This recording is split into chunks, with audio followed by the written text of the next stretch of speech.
Depuis le jour où j'ai acheté ce terrain pour y construire une maison, des choses inhabituelles se produisent. Menominee au Michigan est hanté. Ils ont été tués, ils sont enterrés ici. Il m'a regardé droit dans les yeux. Quelque chose essayait d'entrer.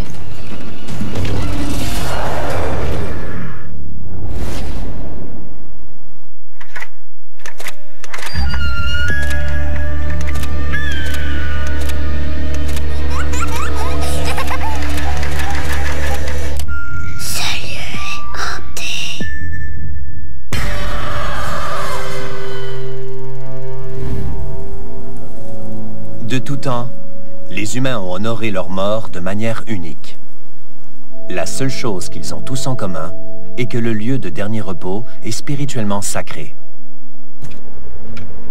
Alors, lorsque les activités des êtres vivants perturbent les morts, les conséquences peuvent être terrifiantes.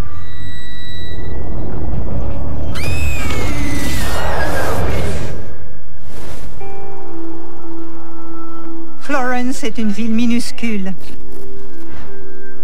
C'est une banlieue de Jackson. C'est une petite communauté à l'écart de la vie urbaine.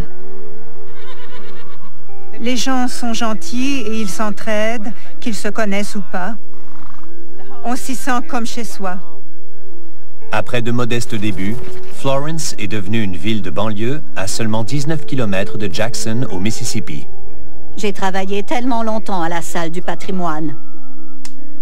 À 99 ans, Mary Alice Heydrich est la gardienne officielle des archives de Florence. Dans les années 1800, Agnes Steen et sa famille sont arrivés ici depuis la Caroline du Sud.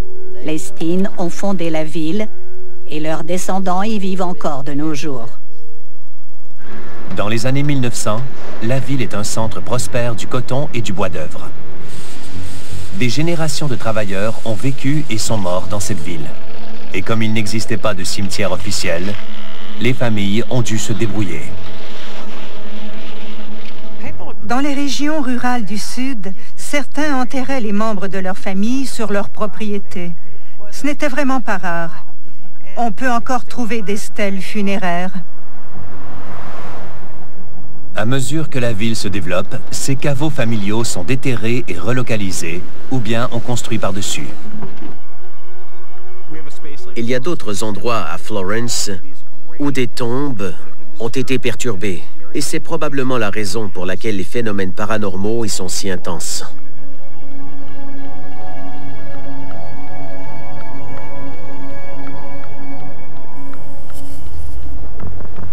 Je pense vraiment que cette ville est hantée. Elle a un passé mouvementé, alors je peux imaginer qu'il y a plusieurs esprits tourmentés qui errent encore ici. On peut être assis quelque part et avoir l'impression de voir quelque chose. On regarde, mais il n'y a rien. Une nuit, j'étais allongé et j'ai vu une petite fille. Elle était debout à côté de mon lit. J'ai eu peur.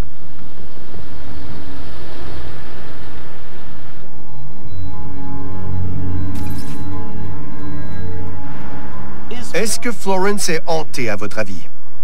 Absolument. Vous devez connaître la maison de Madame Jackson sur la rue White. Il y a plusieurs histoires à son sujet et je connais ceux qui y habitent. Elle est sans aucun doute hantée. L'activité paranormale dans la résidence d'Alice Jackson est devenue tristement célèbre dans toute la ville. Et pour cause.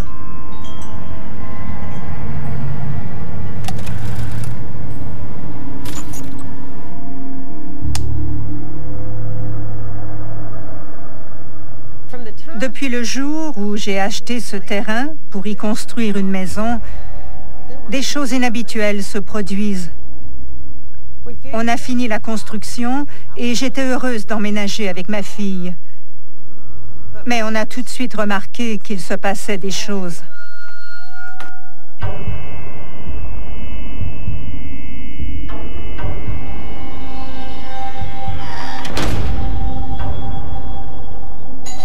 On entendait la sonnette. Il n'y avait personne. Parfois, des objets bougeaient ou avaient été déplacés. Les intuitions d'Alice se révèlent fondées quelques mois après son emménagement. La première fois que j'ai vu quelque chose bouger, j'avais une chandelle sur la table basse, devant le canapé.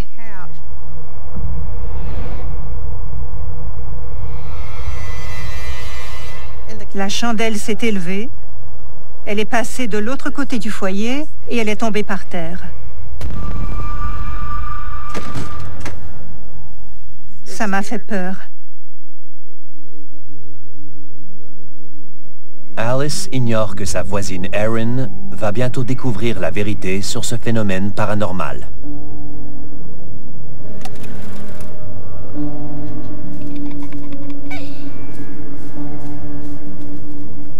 C'est la résidence de mes parents. C'est là où j'ai grandi. J'y ai vécu 20 ans. Pendant de nombreuses années, Alice a été une figure maternelle pour moi. En fait, on est très proches l'une de l'autre. Je l'aime profondément. Elle m'a toujours dit que mes amis et moi étions les bienvenus dans sa cour pour jouer, pour venir prendre une collation, des trucs du genre.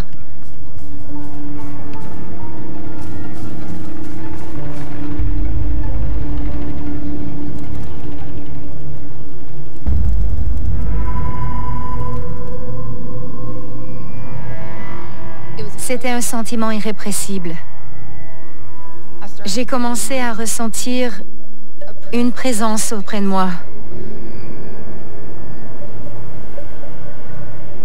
J'étais inquiète. Je n'étais pas à l'aise. Elle semblait plutôt inquiète.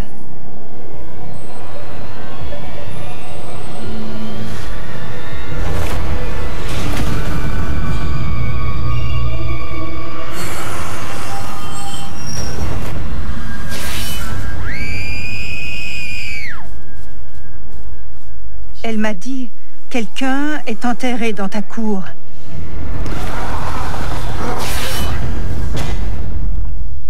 C'est automne. C'est pire qu'une série télévisée, mais ça se passe dans la vraie vie. Des malheurs, des survivants et des victimes. Ce que vous allez voir, c'est pas beau. Les médecins m'ont dit, on comprend pas que t'aies survécu. J'avais peur d'elle. Elle m'a fait des menaces de mort. Faites un testament. Sinon, là, c'est ben du trop pour vos proches. Êtes-vous prêts pour des séries chocs? C'est l'expérience la plus intense et la plus brutale que vous pouvez vivre dans votre vie. Canal D. Tout découvrir. À Florence, au Mississippi, la voisine d'Alice Jackson sait intuitivement que la cour d'Alice est un lieu de sépulture. C'est ici que je commence à ressentir quelque chose de particulier. Dans cette zone, il s'est produit quelque chose de terrible. C'est un sentiment vraiment irrépressible. Peu importe ce qui est arrivé à cette personne, ça s'est produit ici.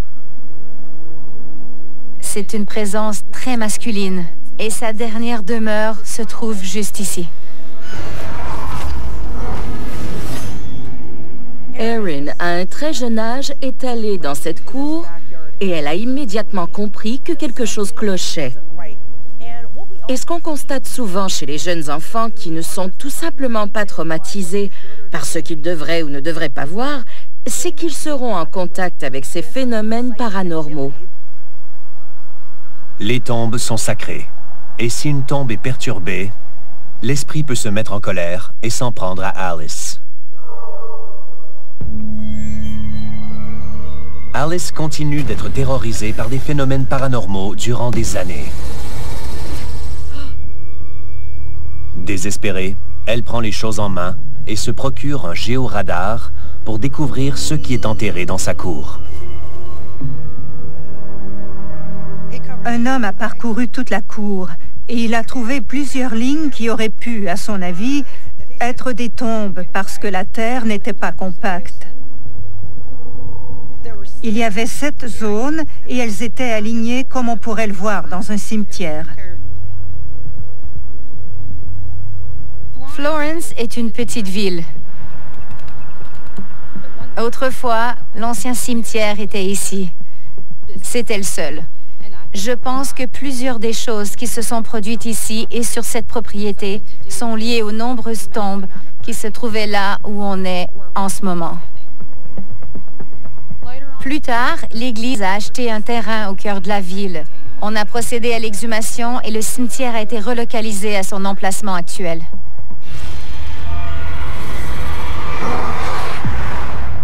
Le mystère quant à savoir qui est enterré dans la cour arrière d'Alice et qui sont ces esprits errants est élucidé par Erin. Mon mari et moi, on avait commencé à tondre la pelouse pour Alice.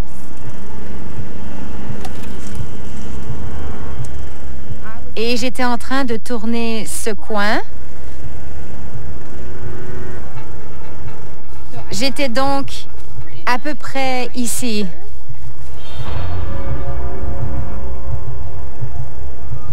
L'esprit a tourné la tête et m'a regardé droit dans les yeux. La peur a pris le dessus et je suis partie en courant. Ça m'a vraiment troublée.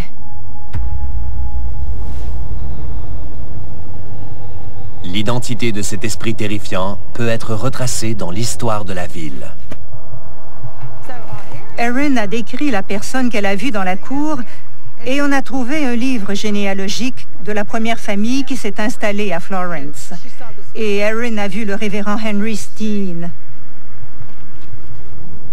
Elle a dit, c'est l'homme que j'ai vu. C'est lui. Henry Steen est un descendant de la famille fondatrice de Florence. Sa tombe fait peut-être partie de celles qui ont été déplacées du terrain où se trouve aujourd'hui la maison d'Alice. Il est possible que Henry Steen se sente encore propriétaire de cet espace. Comme sa famille y a été enterrée, il croit peut-être qu'il a le devoir de protéger cet endroit et les siens.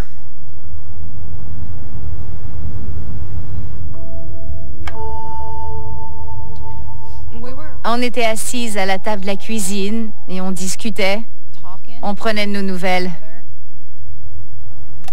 Je regardais la table et Alice a crié.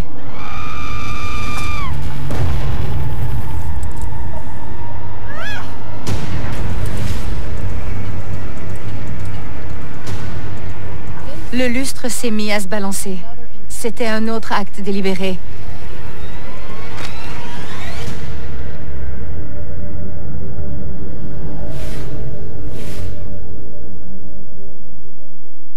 J'ai l'impression que cette présence masculine est toujours là.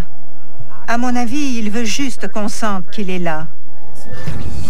Cet esprit territorial est sur le point de faire comprendre quelque chose à Alice dans la confrontation la plus terrifiante à ce jour.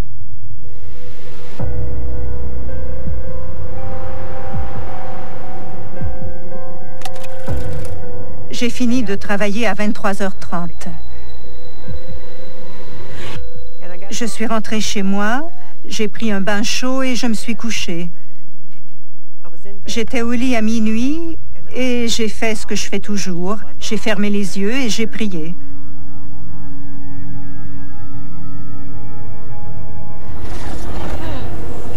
Tout à coup, il y a eu une colonne de lumière du jour. Je n'avais jamais rien vu de tel. Je sentais que je devais m'enfuir. Alors, je me suis couvert la tête. Mon cœur battait très fort. Et j'ai prié. J'avais l'impression d'être paralysée. Il y avait quelque chose qui me regardait. J'ai ouvert les yeux et la pièce était noire. J'avais l'impression que ça provenait d'un je ne sais quoi qui n'était pas de ce monde. Il se passe quelque chose sur ce terrain. Ces lumières très vives semblent assez courantes dans certains lieux de sépulture.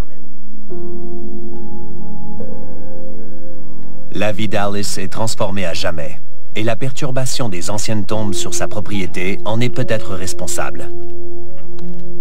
Les esprits peuvent rester, mais pour Alice, c'est impossible. Je ne vis plus ici parce que pour moi, c'était trop. Je ne pouvais pas habiter ici toute seule. J'ai gardé la maison parce que je l'aime, mais je ne suis pas à l'aise seule la nuit. Je crois qu'il y a une certaine entité qui s'intéresse à tout ce qui se passe sous cette propriété. À mon avis, il y a beaucoup plus de choses inhabituelles et inexplicables qu'on ne pourrait l'imaginer. Le monde est bien plus étrange qu'on ne le pense. La maison Dallas porte le fardeau d'avoir été construite sur un ancien cimetière. Et de l'autre côté du pays, dans le Michigan, des lieux de sépulture sacrés ont rendu la demeure de Barbara Post inhabitable. J'habite à Menominee, dans le Michigan. C'est une petite ville. C'est superbe. J'aime l'eau. Alors vivre au bord de l'eau aide à me détendre.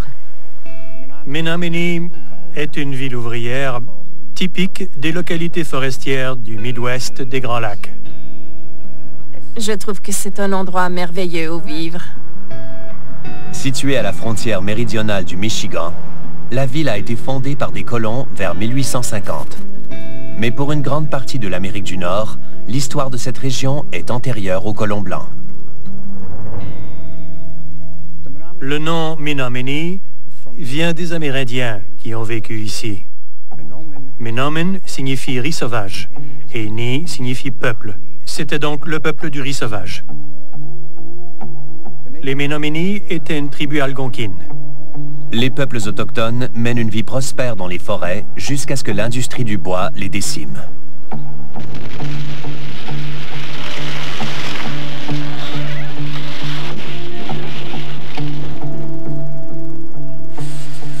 Lorsque le village de Menominee s'est développé, on a coupé du bois. Mais l'habitat naturel des Menominee était la forêt. Et quand les arbres ont commencé à disparaître, on leur a donné une réserve, qui est à l'ouest de Green Bay. L'histoire de la région est bien connue des habitants de la ville. On a un cimetière amérindien ici. Et quand il arrivait des choses bizarres dans l'atelier, on croyait que c'était dû à ça. Il y a 15 ou 20 ans, ils ont fait une annexe à l'arrière de l'atelier. Ils ont commencé à creuser et peu de temps après, la police est arrivée. Ils avaient trouvé plusieurs sortes d'ossements dessous. Il y avait donc bel et bien des squelettes d'Amérindiens sous le bâtiment. Selon la croyance autochtone, les cimetières préservent les legs de leurs ancêtres. Par conséquent, détruire ou construire au-dessus d'un cimetière ancestral constitue une violation de ces legs. Quand des colons perturbent des lieux de sépulture, des problèmes surgissent. Et Barbara Post l'a appris à ses dépens.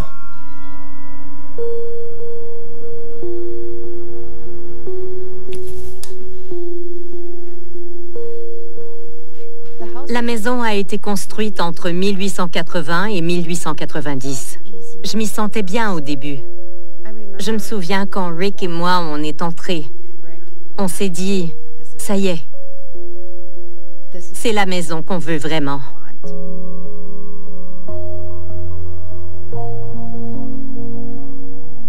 Si j'avais su qu'elle était hantée, je suis sûre qu'on ne l'aurait pas achetée. Ça fait peur. C'est tout ce que je peux dire. Pourquoi ça vous rend émotif de parler de cette peur? Parce qu'actuellement, j'ai peur que si j'en parle trop, quelque chose arrivera après votre départ.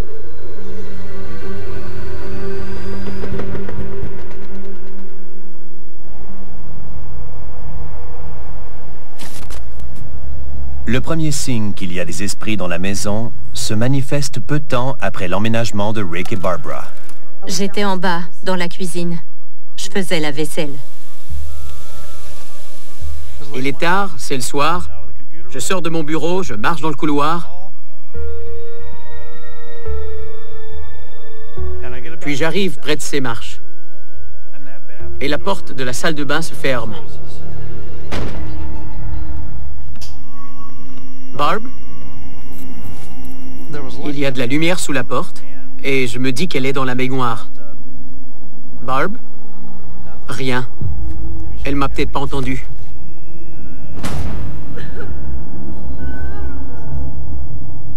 Je suppose donc qu'elle est à l'intérieur. J'arrive en haut de l'escalier et... je la vois debout devant l'évier de la cuisine. Rick est descendu et il a dit « Je pensais que tu étais à l'étage en train de prendre un bain. » Je ne sais pas qui a fermé la porte. Et je ne sais pas qui a éteint la lumière. Mais je sais que ce n'était pas nous. Aidez-moi! C'est la première fois que j'ai vraiment eu peur que cette habitation soit hantée. Leur crainte d'avoir acheté une maison hantée se confirme à peine une semaine plus tard. Eh bien, un soir, Rick et moi étions assis sur le canapé. On regardait un film.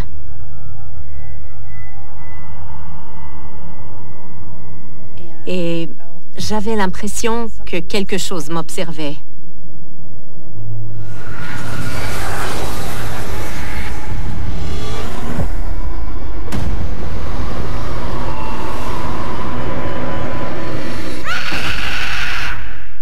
Les Judy.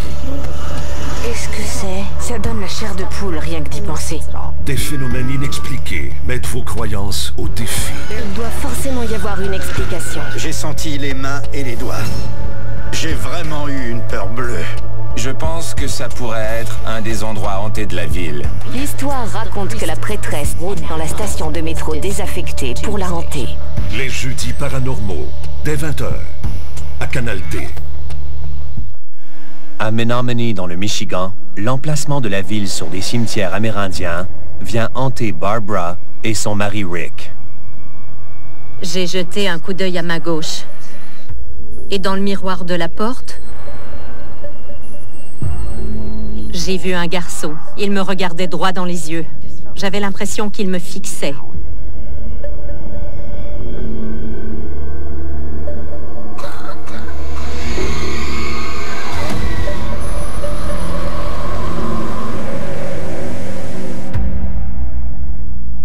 On aurait dit qu'il était carrément dans le miroir et qu'il me regardait.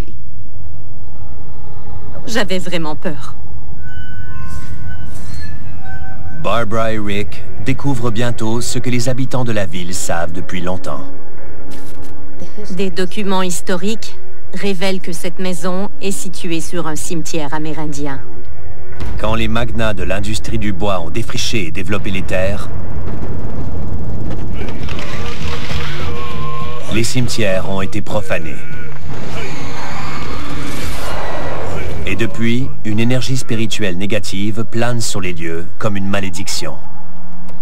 Un médium est venu à la maison et il nous a dit qu'elle avait été habitée par une famille qui était maudite.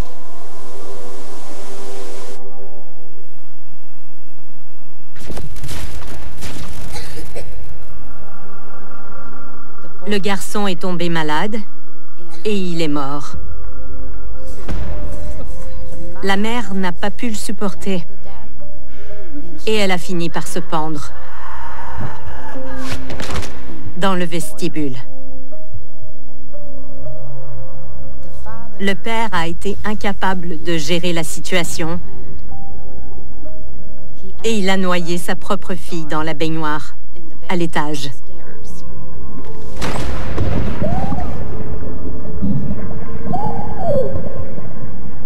Et il s'est suicidé.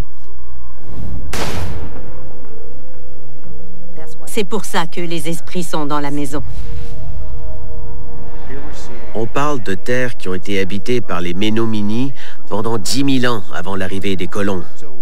Et quand un espace sacré, comme un cimetière, est perturbé, cela peut, parfois, engendrer une grande détresse chez ces énergies.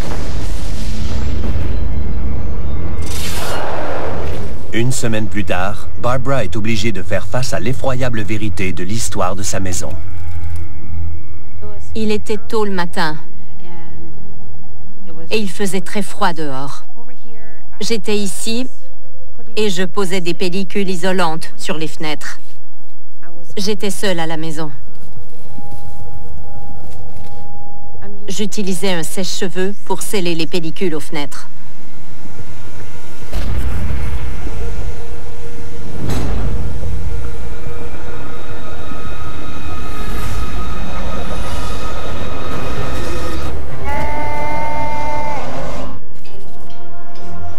J'ai entendu la voix grave d'un homme derrière moi.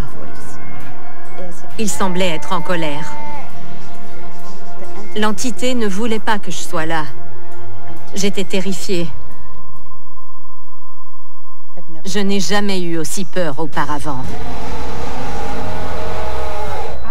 J'avais l'impression que ça pouvait être le père qui a noyé sa petite fille. Je ressens encore cette peur. Et je ne sais pas quand ça se reproduira.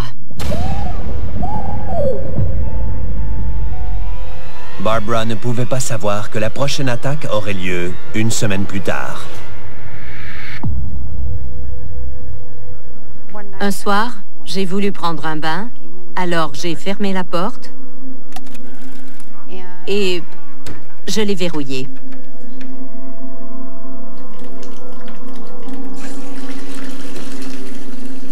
J'ai ouvert le robinet, j'ai attendu que la baignoire se remplisse.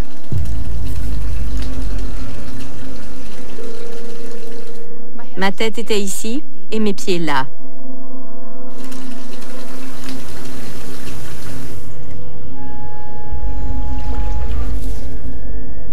J'avais les yeux fermés, assise dans l'eau bien chaude, à me relaxer.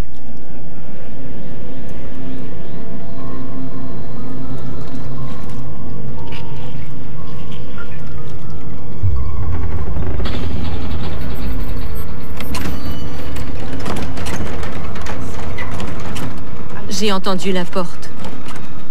Quelque chose essayait d'entrer.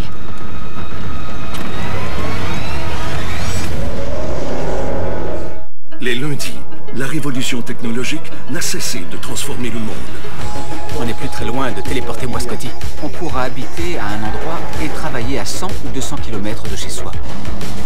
Les engins sont littéralement les véhicules possédant l'accélération la plus rapide de la planète. Point final. C'est un trésor caché. C'était comme dans le château de Frankenstein. Suivez les plus récentes avancées au Lundi Science, dès 19h, à Canal D. À Menominee, au Michigan, la maison de Barbara est construite sur un ancien cimetière amérindien. Et maintenant, les esprits perturbés des anciens habitants de la maison envoient un message à sa propriétaire. La porte a commencé à trembler plus violemment. J'ai appelé Rick. Je lui ai dit que j'avais peur. Je suis sortie de la baignoire. J'ai mis une serviette autour de moi.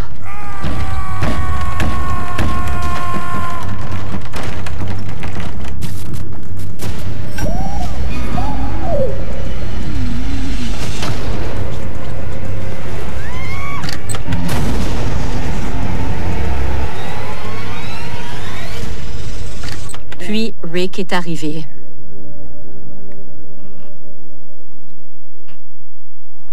J'ai dit, Rick, elle m'a attrapée. Est-ce que ça s'arrêtera un jour? C'est vraiment effrayant.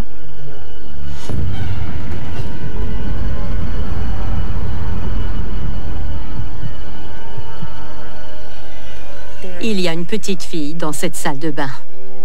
Et qu'est-ce qui lui est arrivé? Elle s'est noyée dans la baignoire. Son père l'a tuée. Elle essayait de me prévenir de sortir. Et c'est une histoire qui crève le cœur. Oh mon Dieu, oui.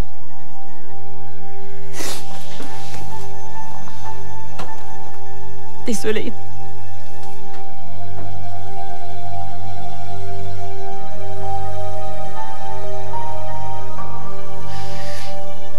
Ça va? Oui. Je sens juste que cette petite fille s'est attachée à moi en quelque sorte. J'ai ressenti sa douleur. J'aimerais pouvoir l'aider. Les malédictions générationnelles sont puissantes. Et dans ce cas-ci, une famille a été marquée par l'acte odieux du père. Noyer une enfant est un crime qui laisse forcément des traces. Et la destruction de ces cimetières laisse également des traces. De nombreux événements négatifs ont eu lieu à cet endroit. Il y a une empreinte indéniable. Et Barbara et Rick en sont maintenant témoins. Incapable de chasser ces esprits de sa maison, Barbara est à bout de nerfs.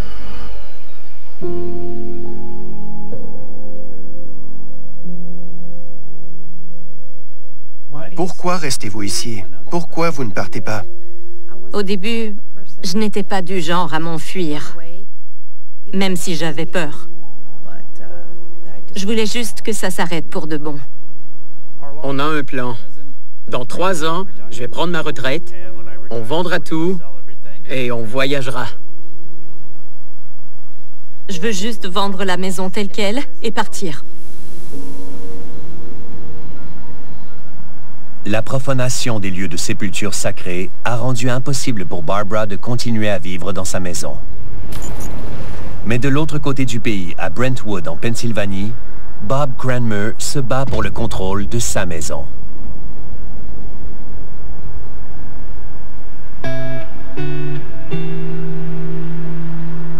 Brentwood est une communauté résidentielle axée sur la famille. Il y a des écoles, des équipes de football et de basketball. C'est typique des États-Unis. Situé près de Pittsburgh, Brentwood a d'abord été un refuge contre l'agitation de la ville. À l'origine, Brentwood était d'abord prisé par des personnes aisées qui possédaient des entreprises en ville. Ces gens quittaient la ville pour s'éloigner de la fumée des aciéries. Brentwood s'est développé autour de son artère principale, la route de Brownsville. Cette dernière a joué un rôle central dans l'activité et les transports de la région durant des siècles, bien avant la fondation de Brentwood. Vers les années 1700, la route de Brownsville reliait Brownsville à la ville de Pittsburgh. Les colons, l'armée et les Amérindiens l'ont empruntée au fil du temps.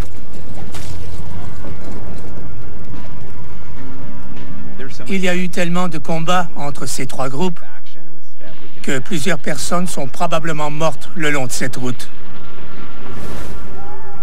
Les pertes de vies humaines et les sites funéraires non officiels qui ont été perturbés lors du développement et de l'urbanisation ont conduit à une activité paranormale dans toute la région. Mais aucune n'est aussi abominable que celle de la maison de Bob Cranmer sur la route de Brownsville.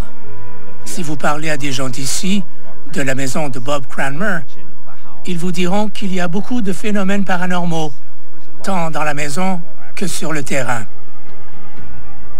Oui, il y a des choses inexpliquées.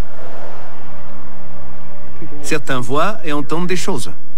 J'ai vu un fantôme passer, mais si j'avais cligné des yeux, je ne l'aurais pas vu.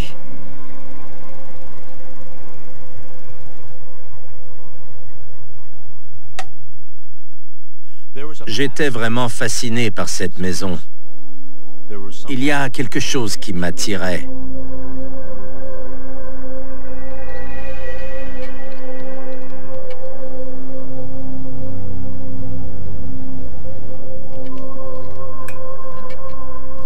Je ne pouvais jamais passer devant sans m'arrêter plusieurs minutes, juste pour la regarder. Je ne savais pas qu'un jour j'en serais le propriétaire. La femme de Bob ne partage pas son engouement. Elle était très effrayée par cette propriété. Elle avait l'impression qu'elle était en vie. Elle disait « Je crois que la maison se moque de nous. » J'ai ignoré les inquiétudes légitimes qu'elle avait, mais elle avait raison. Elle avait absolument raison. Peu après avoir emménagé, la famille commence à être témoin de phénomènes paranormaux. Le fils de Bob est le premier à remarquer que le chien les alerte des perturbations paranormales sur la propriété. Notre chien de l'époque s'appelait Sandy. Il avait un certain flair pour ça. Et pour une raison ou une autre, il est sorti. C'était bizarre. Il aboyait et il n'arrêtait pas.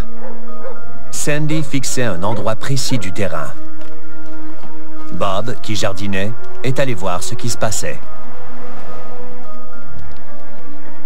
Cette section où se trouve ce grand cerisier était entièrement déterrée. J'ai jeté un coup d'œil et j'ai découvert une boîte métallique. Quand je l'ai ouverte, j'ai vu des chapelets et des scapulaires. Elle contenait des objets religieux. Je ne comprenais pas comment ils avaient atterri là, ni pourquoi.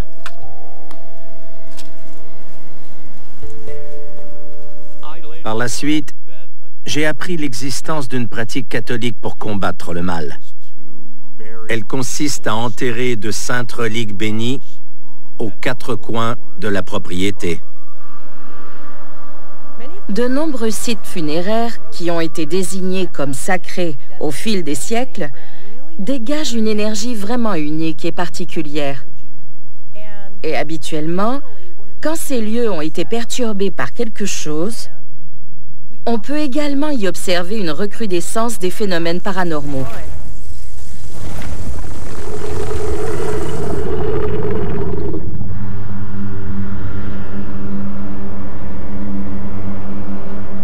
Au cours des mois suivants, Bob et sa famille commencent à vivre des expériences terrifiantes alors qu'une sombre entité prend le contrôle de la maison.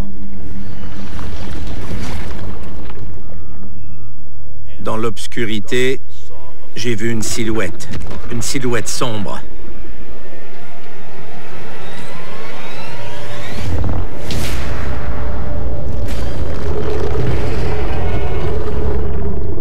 Voulant des réponses, Bob fait des recherches sur l'histoire de la propriété. J'ai beaucoup de documents ici. Lorsque j'ai fait des recherches sur la maison, j'ai appris qu'en 1792, durant la guerre amérindienne du Nord-Ouest, cet endroit était un lieu de passage et une zone de conflit. Apparemment, il y avait une cabane à l'endroit où se trouve notre maison, et une famille y habitait. Le père était absent. Un raid a eu lieu. La famille a été tuée. Et elle est enterrée juste ici. La famille de Bob ne peut savoir que la source de leur frayeur est enterrée dans leur cour avant. Le fils de Bob n'a que 12 ans lorsqu'il subit les conséquences d'une maison construite sur un cimetière. J'étais à la maison parce que j'étais malade. J'ai regardé par la fenêtre et j'ai vu ma mère partir en voiture. Presque au même moment où elle a quitté l'entrée, j'ai commencé à entendre un bruit. Au début, il était très faible. Et il est devenu de plus en plus fort. J'avais l'impression que quelque chose se rapprochait.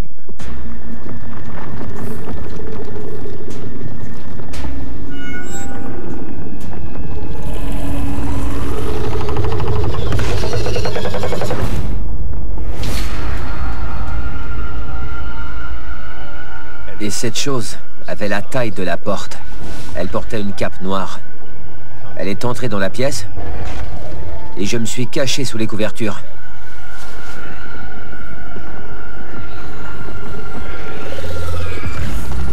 Elle me les a arrachées. Elles sont tombées à mes pieds.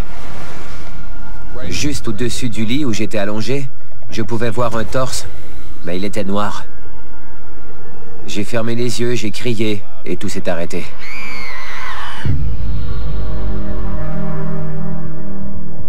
Vous sentiez-vous en sécurité dans votre chambre? Je me sentais en sécurité nulle part.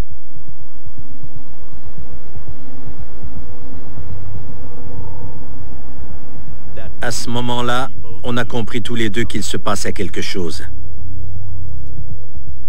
Qu'il y avait une entité qui habitait cette maison. À part nous. Un être démoniaque voulait nous faire du mal. Est-ce que c'est le commencement, le lieu de naissance du démon? Oui.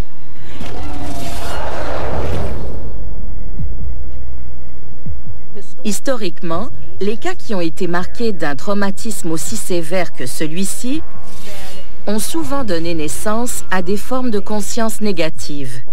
Et ces entités non humaines semblent presque se développer à cause de ce traumatisme. Généralement, elles sont très territoriales et elles sont très bestiales. De plus, elles ont tendance à être violentes. Au cours de l'année suivante, Bob et sa famille sont terrorisés par l'entité démoniaque. Bob décide de faire appel à des prêtres et à des consultants de l'Église catholique pour bénir la maison. Le père Victor a parcouru toute la maison. Il a béni une pièce après l'autre. Mais en vain. Ces tentatives ne font qu'exaspérer davantage l'entité. Ce jour-là, j'étais en haut de l'escalier, au 2e étage. En montant, j'avais l'étrange impression que je me dirigeais vers quelque chose d'obscur.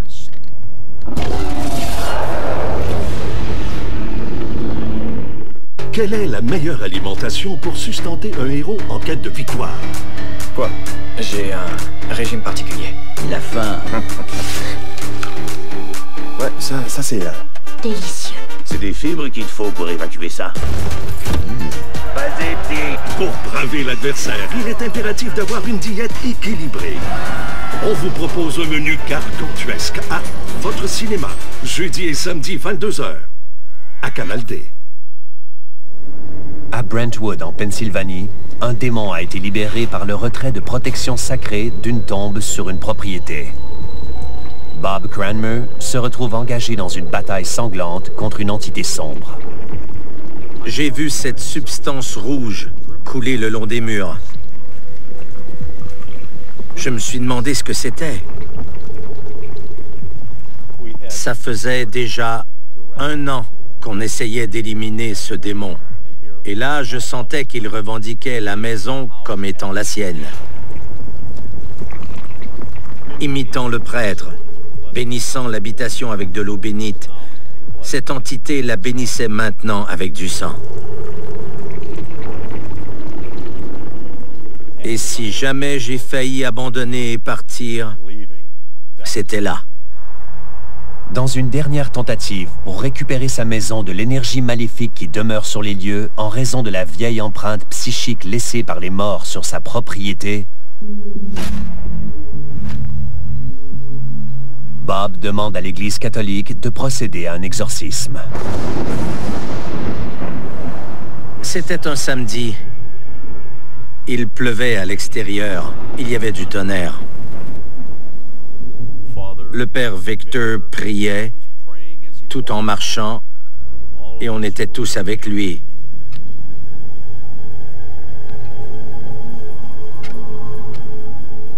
On avait dressé l'autel ici.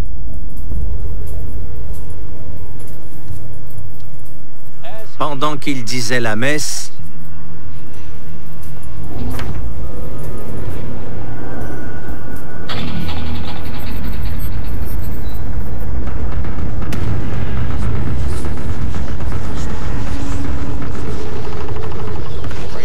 on a prié à voix haute pendant des heures. Au moment où on a senti une différence, de l'autre côté du mur, j'ai entendu ça.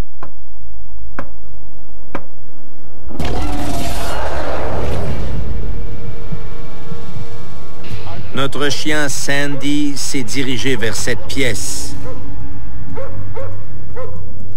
On a vu un nuage noir et le père Mike s'est mis à prier.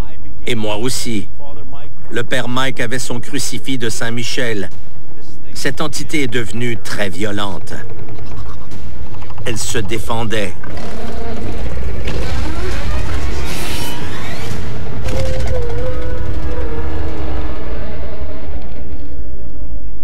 C'est ici que la bataille a cessé.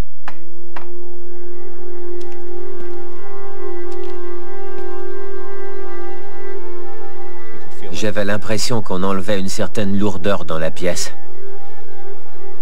Il y avait comme une odeur de rose dans l'air, très distincte, qu'on pouvait tous sentir. Et c'était fini. L'odeur de la rose est merveilleusement apaisante. Alors ça pourrait bien être une représentation vibratoire de ce que tout le monde ressentait. C'est ainsi que cette nouvelle énergie était interprétée. Et fait intéressant, dans la religion catholique, ces 3 coups sont associés au départ d'une entité négative.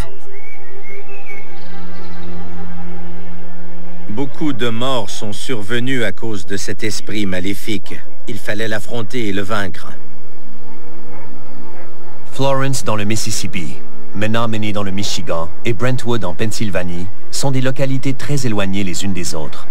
Mais elles font partie d'innombrables villes à travers le monde qui ont toutes une chose en commun. La perturbation de lieux de sépulture a mené à une augmentation de l'énergie paranormale. Quand on affronte un démon comme celui-là et de si près, on sait qu'il est bien réel. Mais, en fin de compte, cette bataille a été gagnée.